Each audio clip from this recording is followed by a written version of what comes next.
que vous allez bien. Comme promis, voilà la vidéo tag que j'ai trouvée sur la chaîne de Piketty Bookin et il s'agit du bookshelf tag. Je me suis dit que ça serait pas mal de vous le faire maintenant puisque comme nous avons déménagé et que nous avons rassemblé nos deux bibliothèques, vous pourrez avoir un petit aperçu de tous les livres qu'on peut avoir dans ce nouvel appartement. Il y a 11 questions dans ce tag, c'est parti avec la première. Combien est-ce que nous avons de bibliothèques?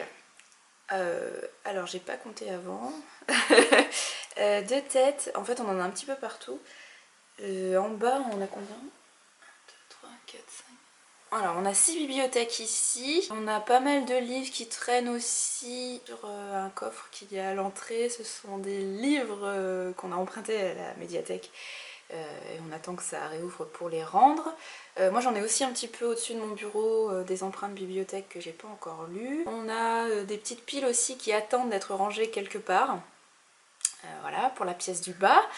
Ensuite quand on monte on a ajouté une étagère dans l'escalier, une très grande étagère qui fait plus de 2 mètres je crois. Et normalement très prochainement il y en aura une au-dessus un peu plus courte pour ranger ceux qui sont sur la pile sur le coffre. À l'étage, on a combien de bibliothèques? Dans la pièce du milieu, on a 3, 4, 5, 6 bibliothèques je crois, avec des livres un peu posés partout, 6 ou 7. De toute façon, on vous fera faire un petit tour après. Donc je dirais 6 ou 7 là. Et dans la dernière pièce, enfin non, dans l'avant-dernière pièce, on a 1, 2, 3, 4 bibliothèques, c'est sûr. Et dans notre chambre, on a une petite étagère dans laquelle on a mis un petit peu les livres qu'on va lire très prochainement et le reste des livres de Monsieur Loup qui ne rentraient pas ailleurs puisqu'on normalement dès qu'on pourra sortir on ira s'acheter une autre bibliothèque pour mettre à côté du lit. Voilà donc on va dire 4, 6, 10 et la 6, 16 plus l'étagère dans le couloir, on va dire c'est pas une bibliothèque mais bon alors 16 bibliothèques plus des piles de livres partout. Voilà. Deuxième question, combien est-ce qu'on a de livres? Ça fait des années que j'ai pas compté. Moi je pense que je dois être à un peu plus de 2000. Je dirais entre 2000 et 2500. Et toi? Et Monsieur Loup un peu plus de 1000. Donc on va tabler sur 3500 livres environ. Environ. Peut-être un peu plus, peut-être un peu moins. Voilà. Mais j'ai pas trop le courage de compter. Troisième question, comment organises-tu tes livres? On a chacun de notre façon d'organiser les choses. Moi j'ai vraiment partagé les livres que j'ai lus et ma pile à lire, qui sont dans des bibliothèques différentes. Quoique c'est un petit peu différent ici en bas, puisque en bas j'ai aussi mis des livres que je n'ai pas lus mais qui appartiennent à des collections particulières, qui sont des collections de Jane Austen, des collections autour de l'Irlande, la légende arthurienne et la féerie. Donc là-dedans c'est un petit peu mélangé ce que j'ai lu et ce que je n'ai pas lu. Mais sinon en bas globalement moi j'ai tous les livres lus et à l'étage globalement ça sera ma pile à lire. Et ensuite dans cette première division je classe par genre et ensuite par éditeur ou auteur. Voilà en gros. Alors pour Monsieur Loup, lui c'est un petit peu différent. En bas, il a mis les livres lus mais qu'il trouvait très beaux. Genre juste pour faire style, j'ai trop de beaux livres dans ma bibliothèque quand les gens viennent chez nous. Et à l'étage, plutôt dans les chambres d'amis, etc. Ça sera plutôt alors de la pile à lire carrément en carton dans la chambre qui attendent d'être dans une étagère particulière. Et ensuite c'est plutôt des classiques, de la jeunesse, des livres de cours, et puis des graphiques et des livres un petit peu en vrac, voilà. Donc c'est un peu plus rangé au feeling à l'étage, mais vraiment en bas c'est pour en mettre plein la vue aux invités. Quatrième question, on me demande quel est le plus vieux livre de ma bibliothèque. Donc là j'ai quand même pas mal fouillé parce que pendant un long moment je faisais pas mal de vide-grenier et de bouquiniste, donc j'ai des livres qui sont assez vieux, enfin tout est relatif, hein. J'ai pas non plus des manuscrits ou des incunables, mais j'ai quand même des livres du début du XXe siècle et je pensais que j'avais des livres du fin 19e, mais a priori non, ou en tout cas ce sont des livres qui ne sont... Enfin la date d'édition n'est pas vraiment notée, donc j'en suis pas sûre. Donc je préfère me baser sur les livres pour lesquels j'ai vraiment une date de publication, d'édition, Donc je vous en ai sorti quelques-uns. Le plus vieux avec vraiment une date d'édition, c'est celui-là, c'est le roman de Flamenca par Jean Anglade. C'est une vieille édition qui date donc de 1926. Je l'ai acheté parce que c'est un livre qui se passe dans la région et dont l'intrigue se déroule justement dans la ville où je suis née, où mes parents habitent toujours, Bourbon-l'Archambault dans l'Allier. J'ai oublié de vous dire, mais c'est un texte médiéval. C'est une histoire qui se passe dans le château des Bourbons, à Bourbon-l'Archambault, dans l'ancienne forteresse. Voilà. Et si jamais vous êtes intéressé, il reste quelques ruines de la forteresse encore aujourd'hui et vous pouvez visiter, enfin vous pourrez visiter quand on pourra sortir de chez vous. Autre livre ancien que je voulais vous montrer parce qu'il date de 1927, ce sont des poèmes en anglais de Cristina Rossetti, qui est la sœur de Dante Gabriel Rossetti, donc le célèbre peintre pré-raphaélite. Un livre un petit peu, pas forcément joli, mais qui est un petit peu original, on va dire, avec la tranche un petit peu dorée. Et alors celui-là, je l'ai récupéré dans le pilon de la bibliothèque universitaire dans laquelle je travaillais à Lyon. Et je voulais quand même vous montrer toute une collection que j'ai. Alors toute une collection non, hein, j'ai pas les centaines de titres qui ont été publiés dans cette collection, mais j'en ai quand même quelques-uns. Ce sont les éditions Nelson, qui sont les premiers livres de poche qui ont été publiés en France, globalement. Ça a commencé dans les années 10 jusqu'à la fin des années 30, je crois. Et donc la date n'est pas écrite dessus. À chaque fois on a une petite illustration dans les premières pages. Alors je dis à chaque fois, mais ce sont aussi des livres que j'ai chinés en vide-grenier, et dans certains de mes exemplaires l'illustration a été découpée parce que je pense que les gens ont récupéré. Voilà, c'est un peu du papier bible, donc c'est assez fin. Beaucoup de classiques. C'est dans une collection qui est très très reconnaissable. Et forcément, la question suivante, ce sera un petit peu l'inverse. Le livre le plus récent de ma bibliothèque, c'est donc le premier tome du comics Buffy contre les vampires que je vous ai présenté dans la dernière vidéo Book Haul, puisque c'est un livre qui a été publié en janvier 2020 et c'est le plus récent de ma bibliothèque. Je ne l'ai pas encore lu, mais ça ne saurait tarder. Sixième question, quel est le livre le plus long de ta bibliothèque? Donc là, je me suis basée sur Livre Addict. On peut classer les livres par différents critères et on peut classer les livres par le critère du nombre de pages. Donc a priori celui que j'ai le plus long dans ma bibliothèque c'est celui-là.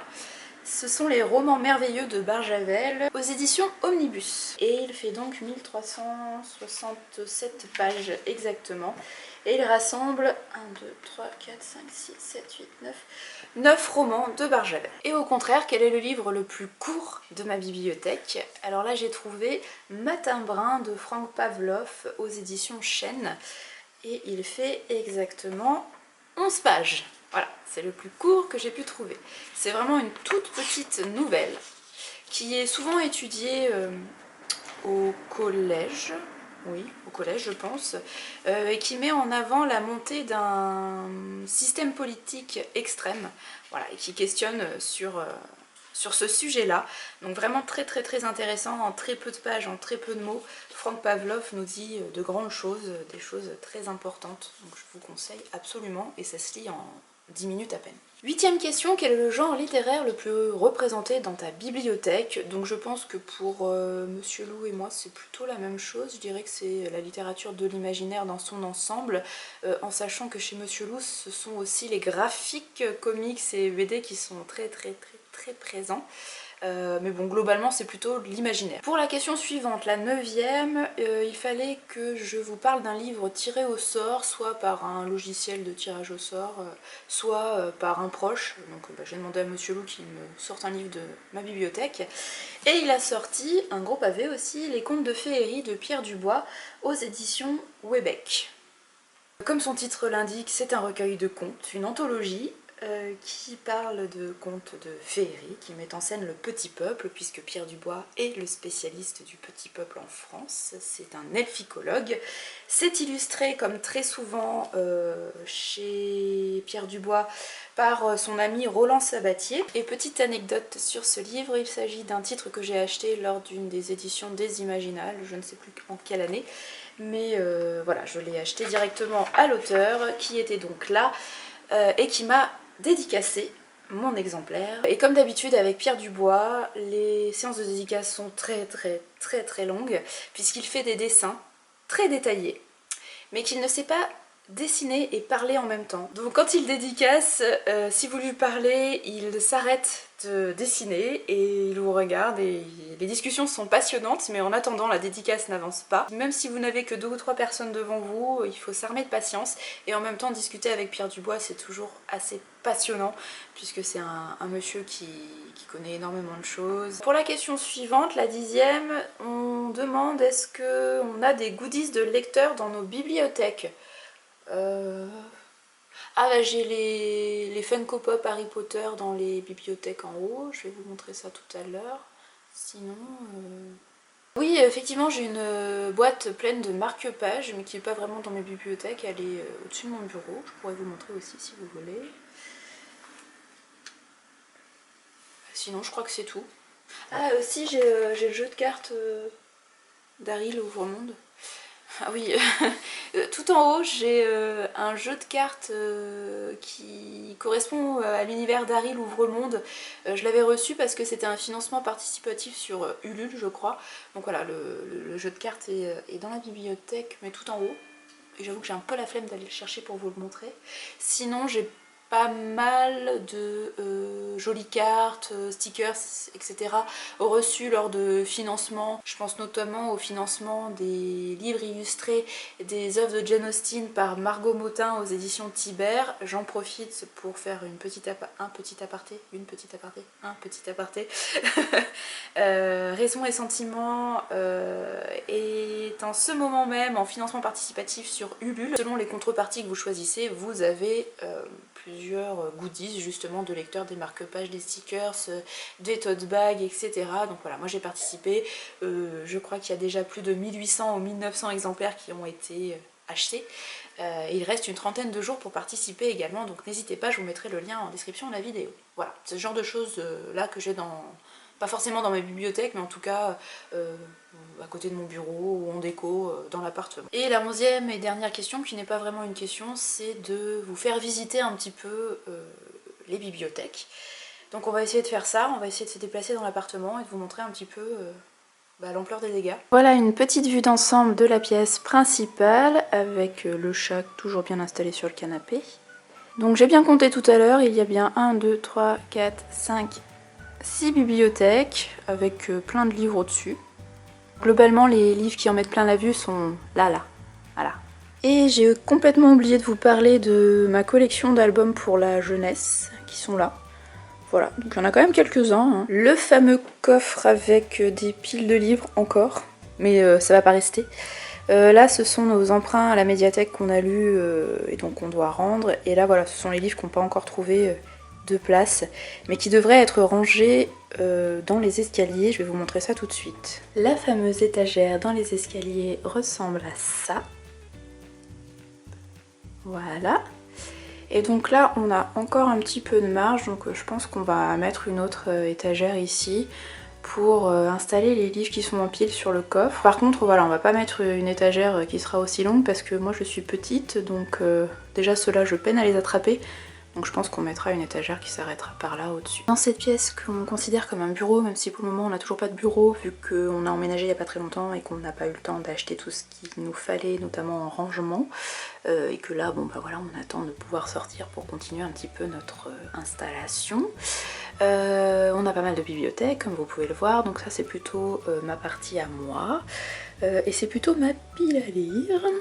À part le tout dernier étage, voilà, j'essaie de retrouver mon doigt, voilà, tout ça là qui correspond à ma collection de livres autour de René Barjavel. De l'autre côté de la pièce, encore plus chargée, si j'ose dire, on a plutôt 2 bibliothèques qui sont vraiment consacrées aux livres de Monsieur Loup.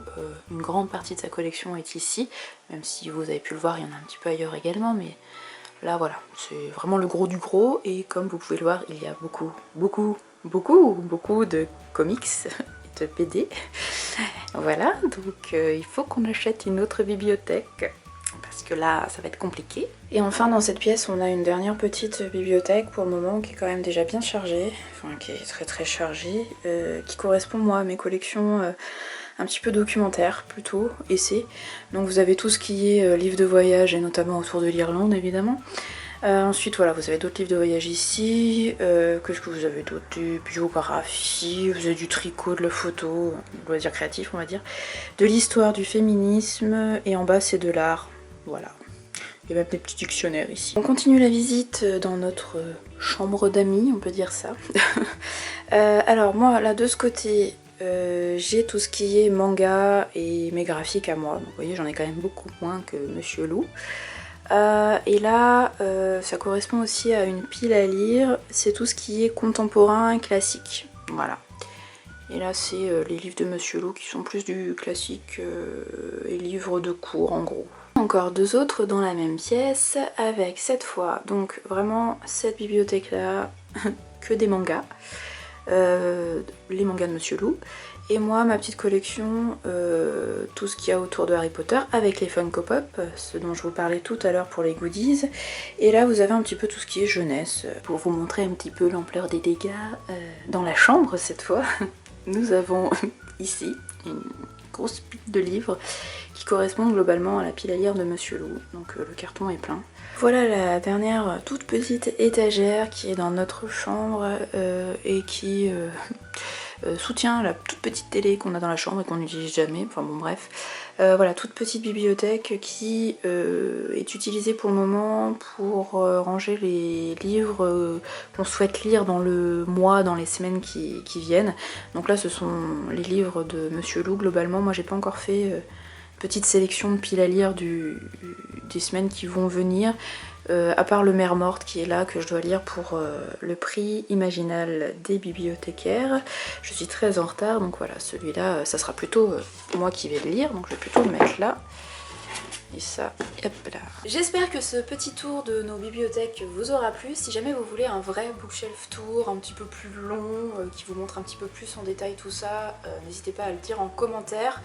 Voilà, après je sais pas trop quelle forme ça pourrait avoir, parce que si prend le temps de montrer vraiment toutes les étagères avec tous les livres, la vidéo elle va durer 2 heures je pense. Voilà, donc est-ce qu'on passerait très vite, est-ce qu'on fait un montage très dynamique avec de la musique un petit peu rythmée etc, mais en sachant que voilà, ça durera 10 minutes à tout casser, je ne sais pas. Voilà, si vous avez un avis aussi sur la question, n'hésitez pas à le dire en commentaire. Si ça ne vous intéresse pas du tout, vous pouvez aussi le dire en commentaire, hein, comme ça on aura une petite tendance qui se dessinera. Bref, la prochaine fois que je tournerai une vidéo, je pense que ce sera un update lecture. Ça fait très longtemps que j'en ai pas fait. La dernière fois que je vous ai parlé de mes lectures, c'était lors de la vidéo bilan de l'année 2019. J'ai beaucoup de livres en retard. Alors est-ce que je vous fais un update qui revient sur mes meilleures lectures? Est-ce que je ne fais un update qui remonte que au début de l'année 2020? Je ne sais pas. Là encore, si vous avez des idées, des suggestions, n'hésitez pas à me le dire. Mais en tout cas, la prochaine fois, je vous parlerai de mes lectures. D'ici là, je vous souhaite de très belles lectures. Surtout, prenez soin de vous, restez chez vous et je vous dis à très bientôt. Salut et merci!